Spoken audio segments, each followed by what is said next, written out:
Hi everyone, and welcome to this week's YouTube video. This week I've decided to do some mediumship video about being yourself. We all strive to be as good as some of the mediums, strive to be as good as ourselves, and strive to have that connection with spirit as best we can. Some of us try and give the messages in whichever way they're meant to be delivered, and some of us just simply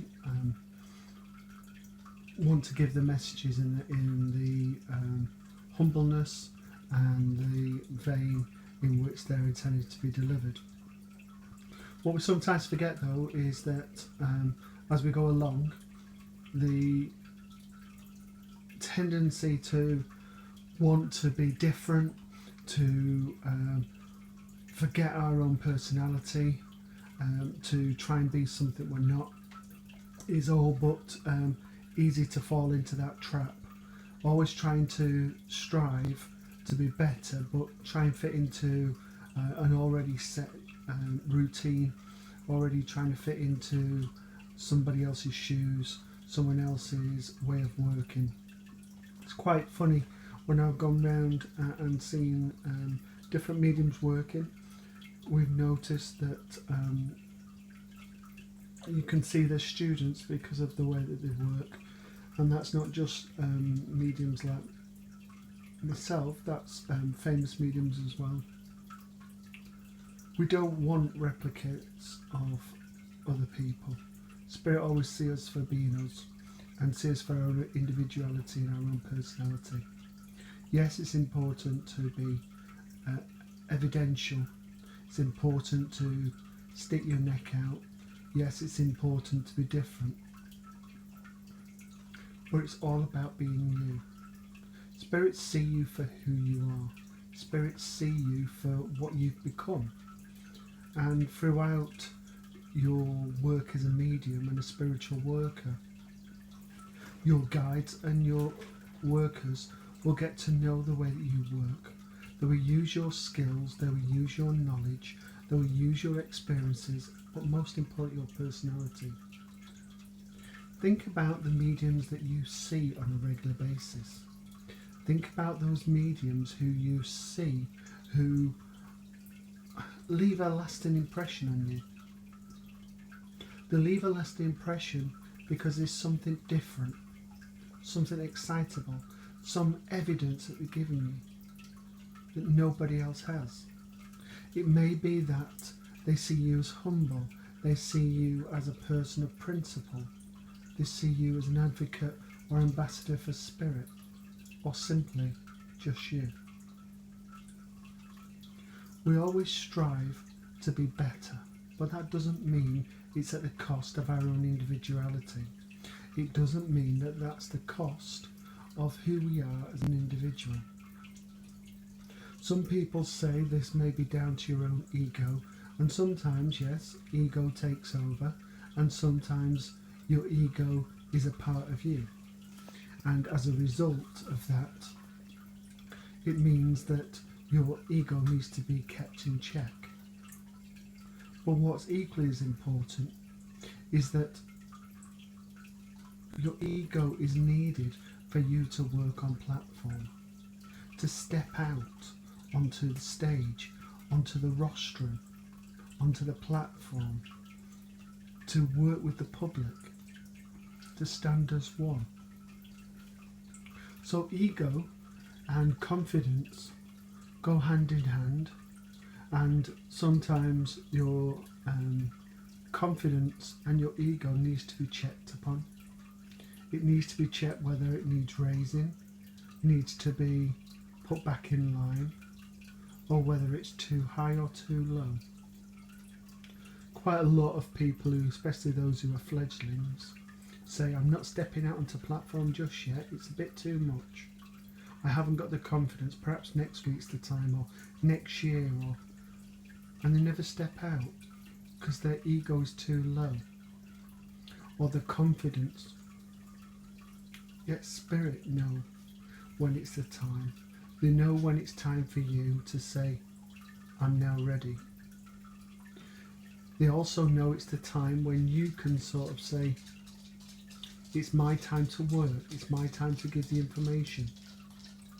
It may be that you're given opportunities from other people.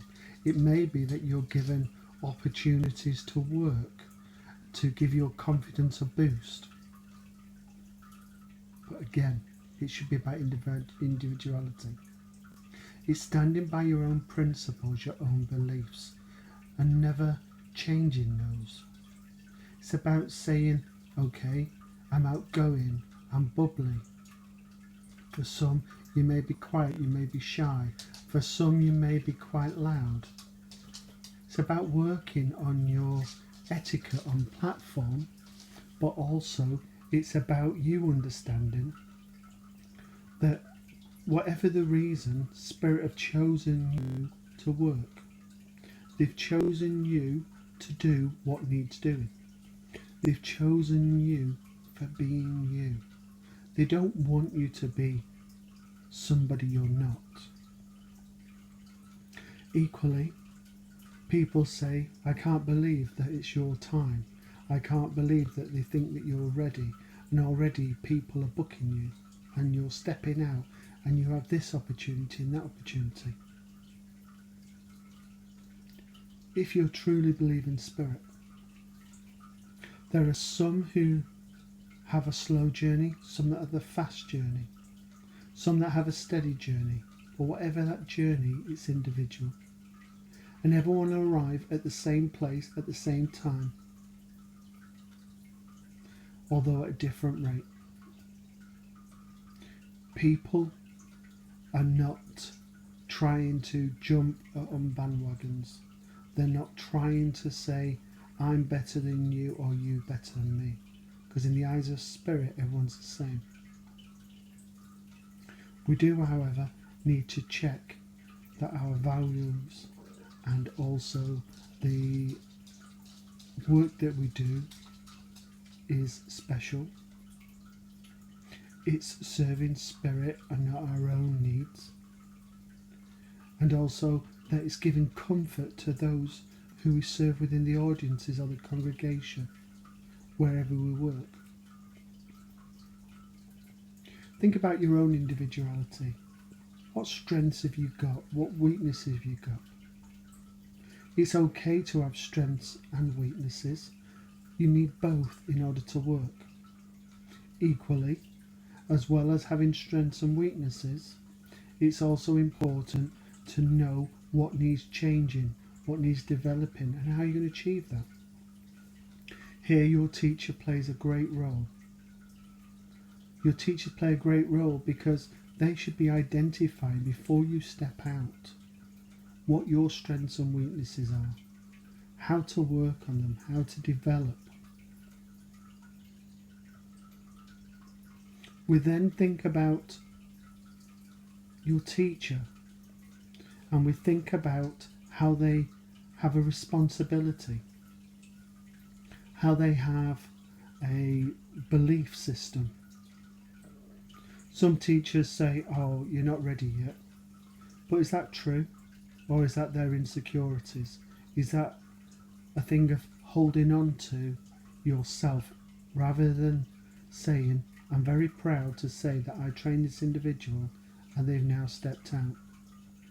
No one, I repeat nobody, should hold you back. Nobody should stop you learning, developing, growing and being you. When you're on rostrum, you have such a power. And I don't mean this in an egotistical way.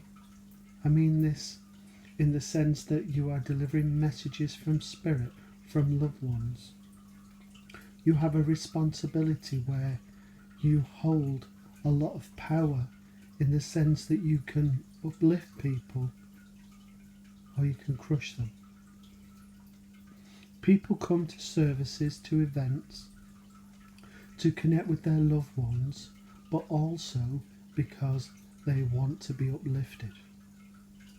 So think carefully about your words. Think carefully about your evidence. Think, does this person need to hear this now? can it be rephrased? No one should be using foul language on the rostrum. Equally, who is that to serve? Is that for you to crack a joke? Is that to say, well, this is what they told me to say? Because we all have personal responsibility, and that equally is part of your individuality, your personality, to acknowledge what's right and what's wrong. And as you hold this power, understand the feelings of those whom you work with. Understand how sometimes people are very vulnerable.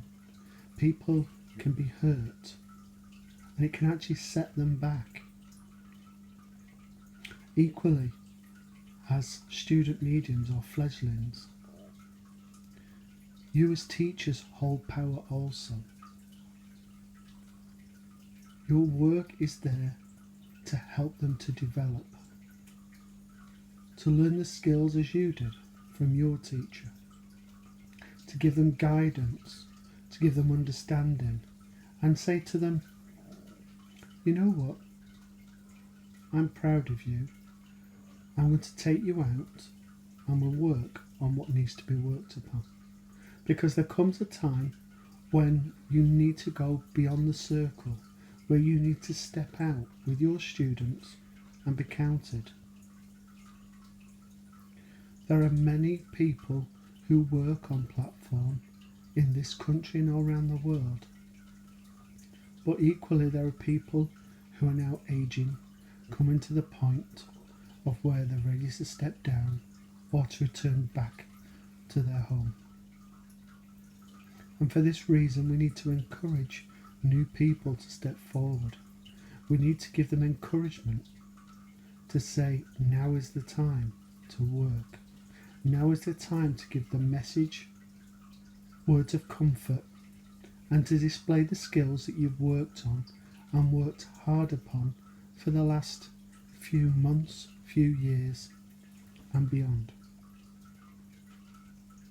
As an individual, as part of your individuality and your personality, understand you don't know it all, and this journey will never end once you step out that circle, or once you've done 100, 200, 300, 500, 1,000 services, because this journey continues on for life and beyond.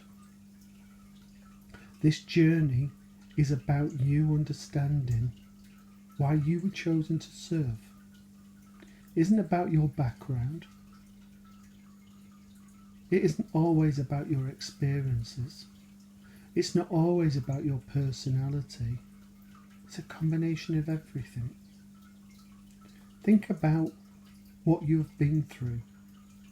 In most cases, in most mediums' lives, it's never been an easy one. But that's taught you empathy. And that empathy, care, kindness and understanding is what makes you spiritual. That care, understanding and belief is what makes you comprehend those whom you serve. Yes, you may have had similar experiences, but you've not had their experiences. And at this point, you need to think they are an individual also. So as you go forward in this next week, remember to be an individual.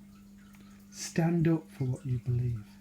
Stand up for the people who you represent on this side of the veil and the other. Stand up for your own individuality and say, I am worth it. I am loved.